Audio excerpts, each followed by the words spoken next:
বিনিয়োগের কথা ভাবছেন? স্টক, বন্ড, মিউচুয়াল ফান্ড, এই নামগুলো শুনে কি একটু গুলিয়ে যাচ্ছে? চিন্তা নেই, চলুন সহজভাবে জেনে নিই এদের আসল পার্থক্য কোথায়। স্টক মানে হলো কোনো কোম্পানির মালিকানার একটি ছোট অংশ কেনা। আপনি যখন স্টক কেনেন তখন আপনি আসলে সেই কোম্পানির একজন আংশিক মালিক হন। কোম্পানির লাভ হলে আপনার স্টকের দাম বাড়ে। বন্ড হলো এক ধরনের ঋণপত্র। আপনি যখন বন্ড কেনেন তখন আপনি আসলে কোনো সরকার বা কোম্পানিকে টাকা ধার দিচ্ছেন।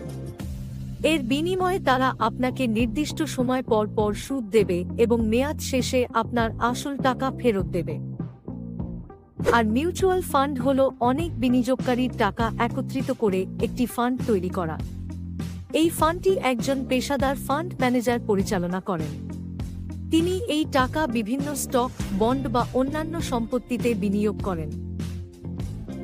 মিউচুয়াল ফান্ডের সবচেয়ে বড় সুবিধা হল বৈচিত্র্য বা ডাইভার্সিফিকেশন। আপনার টাকা একসাথে অনেক জায়গায় বিনিয়োগ হয়, তাই ঝুঁকি কিছুটা কমে আসে। স্টক বা বন্ডে সরাসরি বিনিয়োগ করলে ঝুঁকি বেশি হতে পারে। বিনিয়োগের এই বিষয়গুলো আরও বিস্তারিত জানতে চান? তাহলে আজই ভিজিট করুন আমাদের ওয়েবসাইটে। আমাদের ঠিকানা হলো মানিকুর খান। বিনিয়োগের সঠিক দিশা পেতে আমরা আছি আপনার পাশে।